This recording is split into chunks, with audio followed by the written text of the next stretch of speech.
Hello everyone, welcome to rankerschoice.com। आज इस video में हम ग्रुप ऑफ 7 G7 की हिस्ट्री, सिग्निफिकेंस, इंडियाज रोल्स पढ़ेंगे। जैसा कि आप देख पा रहे हैं, हम ये सारा कंटेंट rankerschoice.com से ले रहे हैं। अगर आपको भी जब डिटेल में आर्टिकल पढ़ना है तो rankerschoice.com पे जाके विजिट कर सकते हैं। आपको इसके बारे में डिटेल में सारे ही नॉलेज मिल पाएगी। तो स्टार्ट करते हैं इस वीडियो को।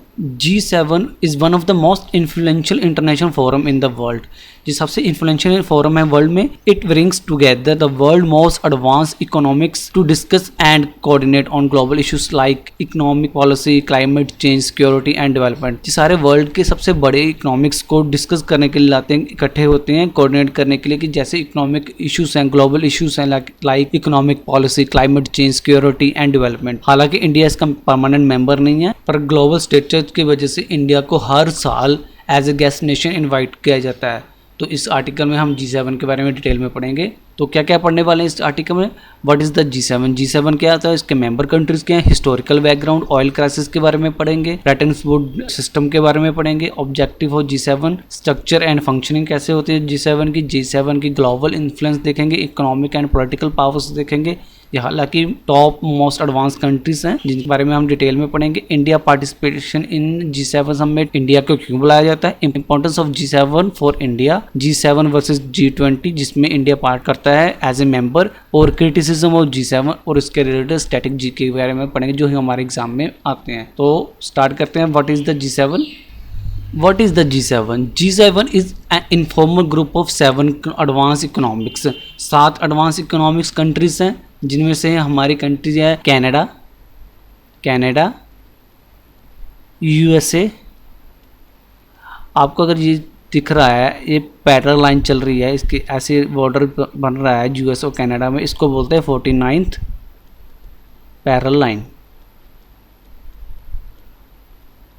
ये वर्ल्ड का सबसे लंबा बॉर्डर है और आपको मेरे को कमेंट में बताना पड़ेगा कि इसकी लेंथ कितनी है। नेक्स्ट है UK, यूनाइटेड किंगडम, फिर आ रहा है हमारा जर्मनी, देन फ्रांस, ये हमारा फ्रांस है, ये इटली, एंड एशिया में जापान है। एशिया की एक ही कंट्री है जो जापान इसका मेंबर है। ये सारे मेंबर कंट्रीज है, इनमें से कोई ना कोई क्वेश्चन बन रहा है एग्जाम के लिए, आपको डिटेल में पढ़ना पड़ेगा सारा ही। इन कंट्रीज़ के अलावा हमारे पास एक और यूरोपियन यूनियन है जो इसमें हमेशा पार्टिसिपेट करते हैं, पर नॉट अ फॉर्मल मेंबर है। फॉर्मल मेंबर नहीं है, पर हर साल इसके लिए इन्विटेशन जाता है पार्टिसिपेट करने के लिए। की फीचर्स कौन कौन से हैं? ये नो परमानेंट हेडक्वार्टर और सेक्रेटेरिएट। इसका कोई भी परमानेंट हेडक्वार्टर नहीं है, सेक्रेटेरिएट नहीं है, जैसे कि हमारा सार्क नेशंस है। अगर आपको सार्क के बारे में पता है, सार्क की फुल फॉर्म पता है तो मेरे को कमेंट लिख के बताओ।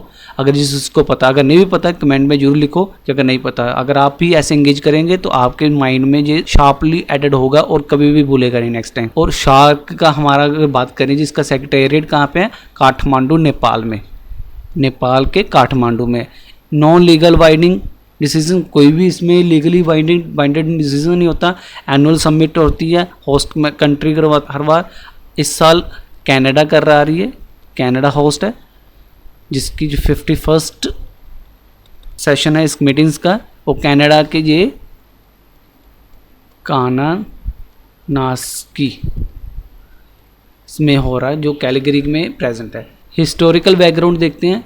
G7 जो बना था, group of 7 was formed in 1975 में बना था in response to the oil crisis. Oil crisis क्या थे कि अरब कंट्रीज ने एम्बार्गो करा था सारे ही अपनी शिपमेंट्स को। एम्बार्गो का मतलब कि रोक रखा था, ऑयल की शिपमेंट नहीं कर रहे थे वर्ल्ड को। उसका कारण क्या था? उसका कारण था अरब कंट्रीज और इजराइल के बीच वॉर चल रही थी 1973 से, और उसमें से जो भी वेस्टर्न कंट्रीज है वो इजराइल की सपोर्ट कर रही थी। इसकी वजह से अरब कंट्रीज ने एम्बार्गो करा था, कोई शिपमेंट जा नहीं रही थी, और जो ऑयल प्राइसेस थे काफी शूट कर रहे थे, काफी बढ़ गए थे। Then collapse of Bretton Woods system. Bretton Woods system क्या था कि ये फिक्स्ड एक्सचेंज रेट था इंटरनेशनल करेंसीज का। उसके कोलैप्स होने के बाद भी बड़ा नुकसान हुआ था पूरे वर्ल्ड वाइड, और प्रेसिडेंट निक्सन थे जो अमेरिका के उस टाइम के, उन्होंने इसके बारे में फॉर्मली अनाउंस करा। और ये प्लेटफॉर्म है economic coordination among the richest countries. तो स्टार्ट कर 1975 में ये G6 फॉर्म्ड हुआ था, जिसमें से फाउंडर मेंबर थे France, Germany, Italy, Japan, England, UK and USA. और अगले 76 में कनाडा ज्वाइन करता था, जिसको G7 बोला गया। देन 98 में रशिया ज्वाइन कर रहा है, जिससे ये G8 हो गया। पर 2014 में रशिया को निकाल दिया गया था क्रीमिया एनेक्सेशन के बाद, तो बैक टू G7 आ गए। रशिया ने यूक्रेन का क्रीमिया पार्ट अपने में एनेक्स कर दिया था 2014 में, लेकिन आज की डेट में भी रशिया और यूक्रेन की वॉर चल रही है, जैसे कि आपको पता है। तो अगर मैं ब्रॉडली मैप बताऊं, ये सारा ही क्रीमिया का पार्ट है जो यूक्रेन का पार्ट था, अब भी रशिया ने इसको एनेक्स कर। ये है यूक्रेन का मैप, और ये यूक्रेन इतना बड़ा है, रशिया उसमें ये क्रीमिया पार्ट है। क्रीमिया को इम्पोर्टेंट क्यों है एनेक्स करना रशिया के लिए? ये था हमारा सी ऑफ अजूव। इससे क्या था कि जितनी भी ट्रेड थी वेस्टर्न कंट्रीज के लिए ब्लैक सी के होते हुए, ये था हमारा ब्लैक सी। ये सारा ही ट्रेड इसी से होते हुए वेस्टर्न कंट्रीज को जाता था। तो ये एक अच्छा स्ट्रेटेजिक पॉइंट था रशिया। आज भी रशिया और यूक्रेन की वार चलती है, ये सारा ही जो यूक्रेन का पार्ट था रशिया ने एनेक्स कर चुके हैं अभी तक के वॉर में, और अभी भी वॉर चली हुई है सारा ही।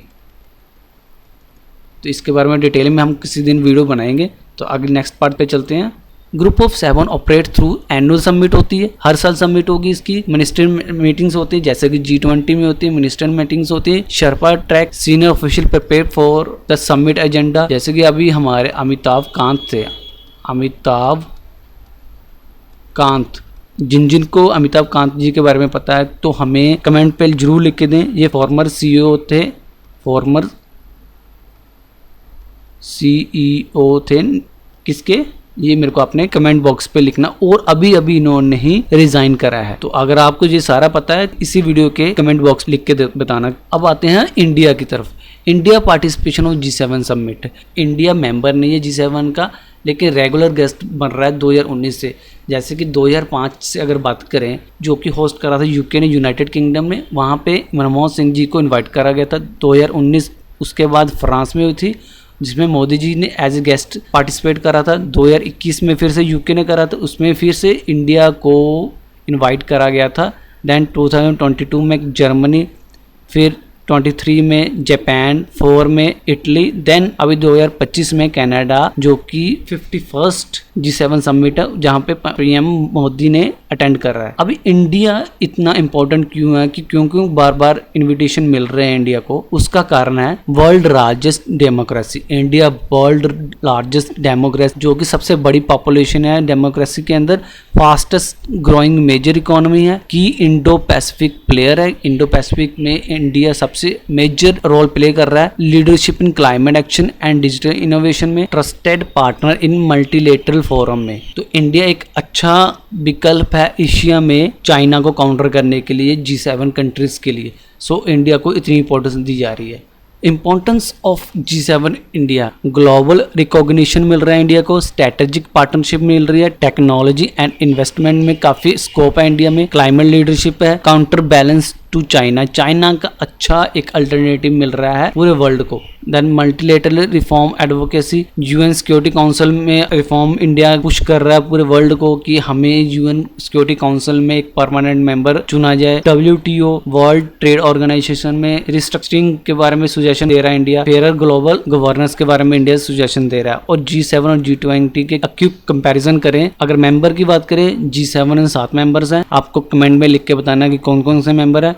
और G20 में 19 मेंबर है, प्लस EU एक अलग से मेंबर है जिसमें 28 कंट्री पार्टिसिपेट कर रही हैं। अभी 27 हो चुकी हैं, यूके निकल चुका बाहर। फोकस कर रहा है एडवांस इकोनॉमिक्स बारे में, ग्लोबल इकोनॉमिक कॉर्पोरेशन के बारे में G20 फोकस कर रहा है। नेचर क्या है, इनफॉर्मल है, इलीट ग्रुप है, ये सारे बड़े बड़े नेशंस के द्वारा बनाया गया ग्रुप है।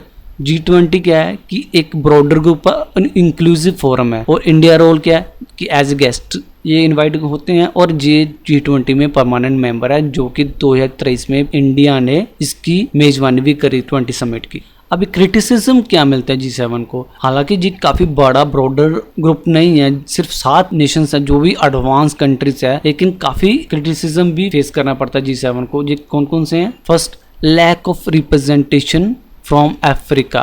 अगर अफ्रीका कंटिनेंट की बात करें कि कोई भी अफ्रीकन कंट्री और उसके साथ लैटिन अमेरिकन कंट्रीज के मेंबर कोई नहीं है, और इनफॉर्मल स्ट्रक्चर है, नो इन्फोर्समेंट मैकेनिज्म है, इसमें कोई भी किसी के ऊपर ऑब्लिगेशन नहीं है, वेस्टर्न वाइसनेस है। जैसे कि आपको बताया कि 4 ऐसी कंट्रीज है जो यूरोपियन है और 2 ऐसी हैं जो नॉर्थ अमेरिकन है, जिसमें कनाडा और यूएसए आता है। और लिमिटेड इम्पैक्ट है, ऑफ्टन क्रिटिसाइज फॉर वेग कम्युनिटी एंड स्लो एक्शन, कभी भी क्विक एक्शन की तरफ पुश नहीं करते, और ओवरलैपिंग विद G20। जितने भी इसके G7 के मेंबर्स है वो G20 में भी सारे मेंबर्स, तो इसमें भी रिपीटेशन मिलती है। आई होप आपको ये आर्टिकल अच्छा लगा हो। अगर आपको आर्टिकल अच्छा लगा तो प्लीज़ इस चैनल को सब्सक्राइब करें, वीडियो को लाइक करें और दोस्तों के साथ शेयर करें। अगर आपने इस आर्टिकल डिटेल में पढ़ना है तो प्लीज़ rankerschoice.com में जाके आप इसको डिटेल में पढ़ सकते हैं, और इसके बारे में अलग अलग स्टैटिक जीके, जिसमें मैंने मेंशन करा कि अलग कंट्रीज़ की currency, capital, head of state, head of government कौन कौन से हैं, ठीक है, और G20 के भी कुछ हमने फैक्ट्स शेयर करे हैं। अगर आपको लग रहा है कि ऐसी भी वीडियो बनाता रहूं तो आप कमेंट में मेरे को जरूर भेजिए, और rankerschoice.com पे जाके आप अलग अलग आर्टिकल्स पढ़ सकते हैं। Thank you.